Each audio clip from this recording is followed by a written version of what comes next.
Hey everybody, in this video I'm going to show you how to lubricate the slip joint on the rear drive shaft of this 2019 Ford Ranger. Let's get started.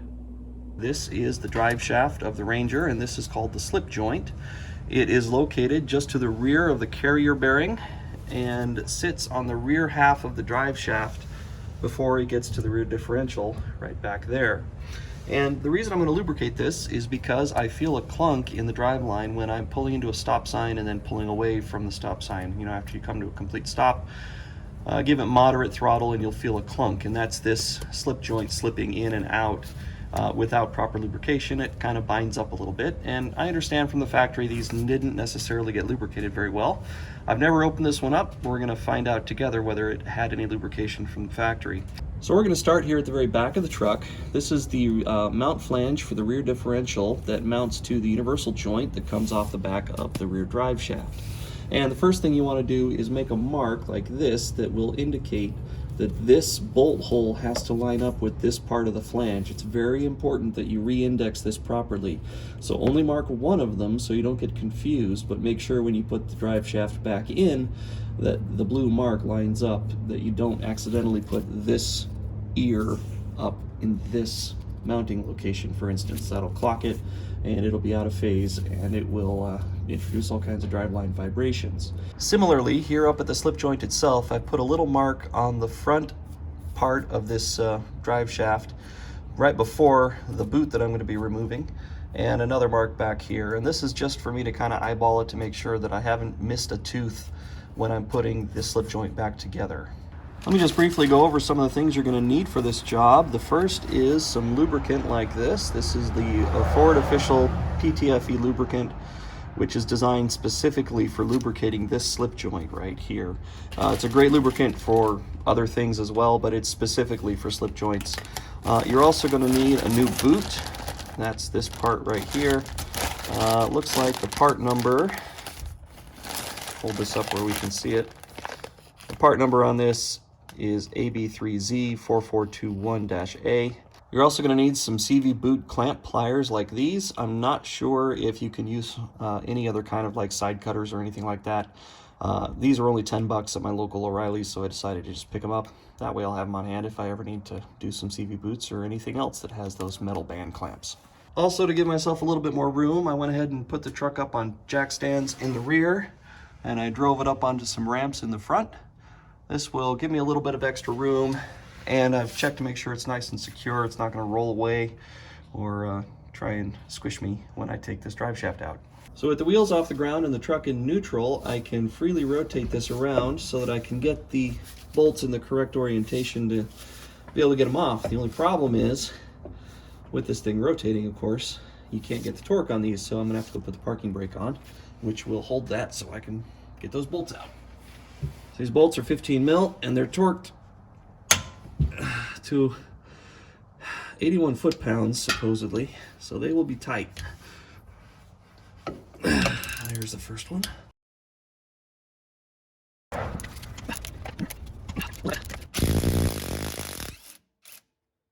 Ford says you should throw these bolts in the garbage and go get new ones, but Ford also has a real supply shortage for parts, so I'm going to live dangerously and put these back in. I'll throw a little Loctite on them. Also be aware when you take out this last bolt, this drive shaft's going to want to come down. It's a tight fit, but I can feel that mine's already loose. You can see it's wiggling there. I'm going to go ahead and take this bolt out and hope the camera doesn't get bonked on the head here. Let's move you out of the way a little bit. There we go. I'm going to hold the drive shaft with one hand.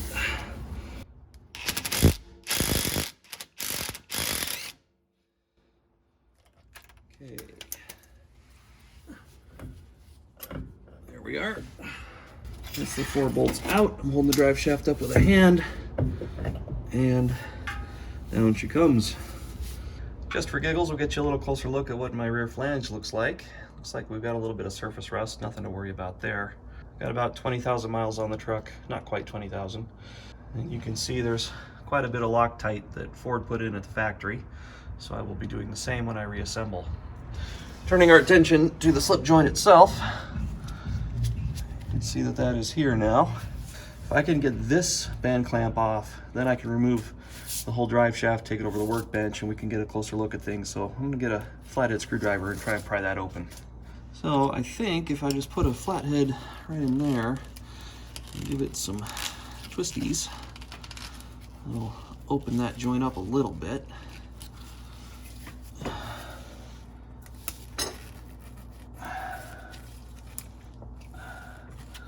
As I mentioned at the beginning, I do have a brand new boot and new clamps, so I don't care about trying to save any of this.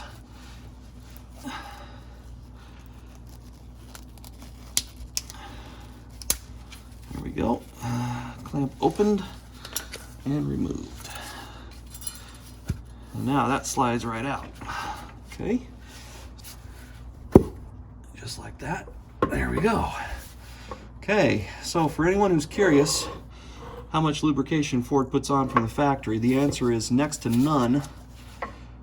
There's a little bit on there, but I think they're counting on that blue coating to do all the work. And boy, there's next to none in there. All right, so that's how much grease is in there from the factory.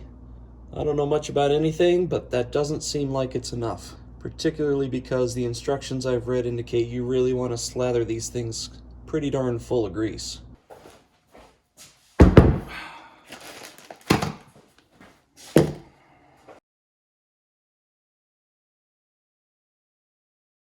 As a quick little point of reference, here you can see down inside that boot, and there's no real amount of grease. I mean, there's a tiny bit, about 2/3 of the way back there, that you can see has flung out, but not much at all.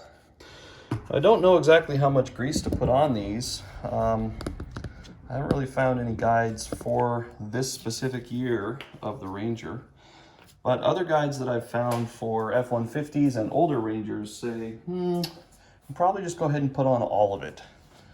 Now, this is a pretty big tube of the grease, so I'm not going to use all of it, but I am going to be very generous with the amount of grease I put on there.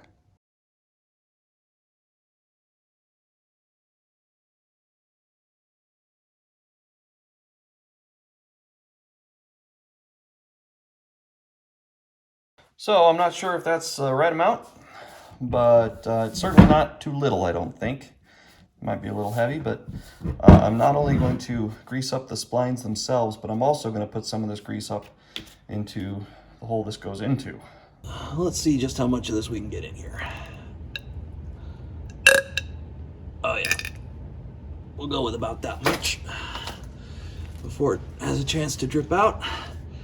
Get my finger in there, and we're just going to work it into the splines as much as we can.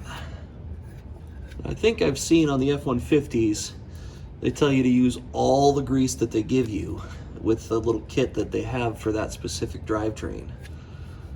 Now, this one would be way too much, like it physically wouldn't all fit in there if I used all of it. But I'm reaching as far back as my finger can go and making sure I've got a really good thick coating all the way through it, and I think I'm happy with that. So this ends about 42-ish millimeters.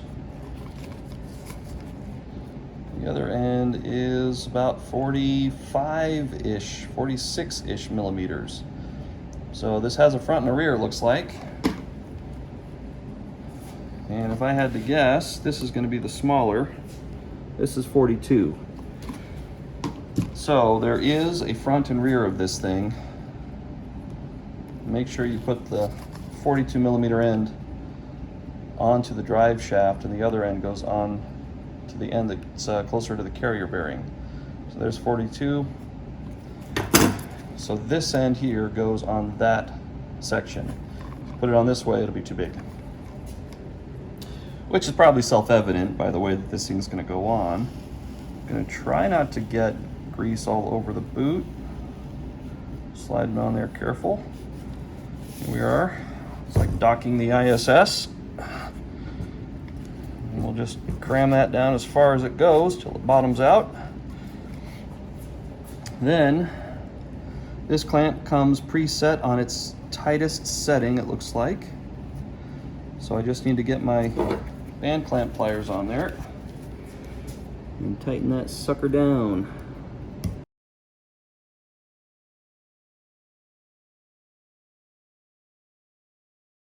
All right, now that that clamp's been cinched down nice and tight, that boot's not going anywhere.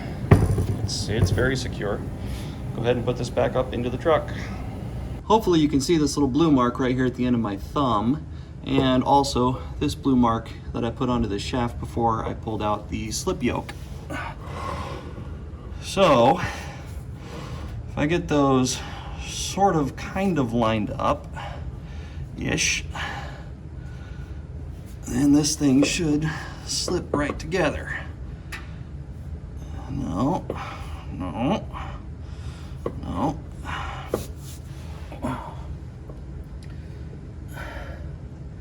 I think I'm off a tooth. There we go. Yep, I was off one tooth. Okay. All right, you can see I've got some extra grease, which is exactly what I want. You can see as I push this shaft in, I'm getting some grease squeezing out. That's perfect. Shove this in all the way. Oh, I'm getting some air pressure pushing it back out now. So that means I've got plenty of grease on there, I guess. All right, when you go to reinsert these things, there's going to be a little bit of air that gets trapped inside there. You'll have to try and just let it burp as you go. I found that if I pushed it in and then let it come out a little bit, it would actually make a little sound. I'd hear the air come out and then I could push it in a little farther. That tells me I've got plenty of grease on those splines.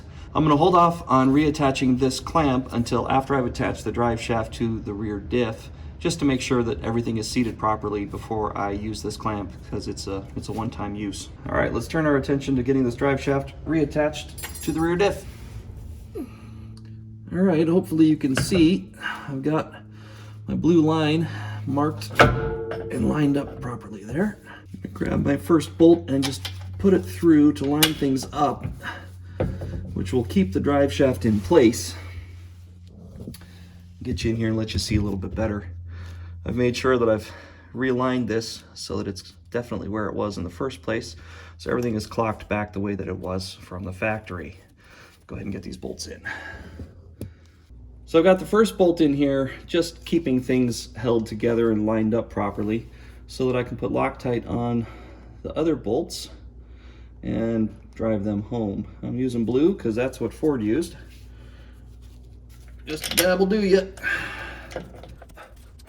I'm not going to tighten these all the way, just going to put them in fairly loose for now.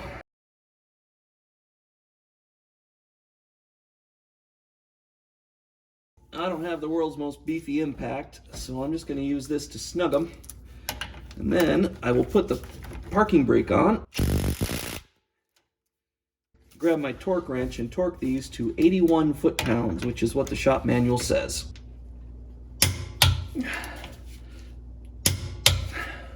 And then the last step is to crimp this last metal band here. I like to make sure that they're lined up, but you don't have to if you don't want. If they're not lined up nice like mine were, you may have to go take off the parking brake, move things around. You know the dance by now. Okay, and that is on there very, very tight now. All right, with both clamps tight, now I can drop the truck down off the stands and take it for a little test drive.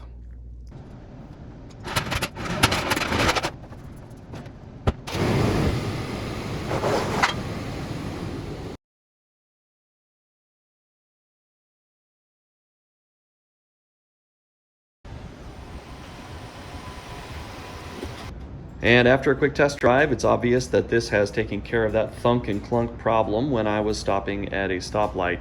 I hope this has been useful for some of you who have wondered what that clunk and thunk is. If you have any questions, you can feel free to hit me up and I'll see what I can do to answer. Thanks for watching.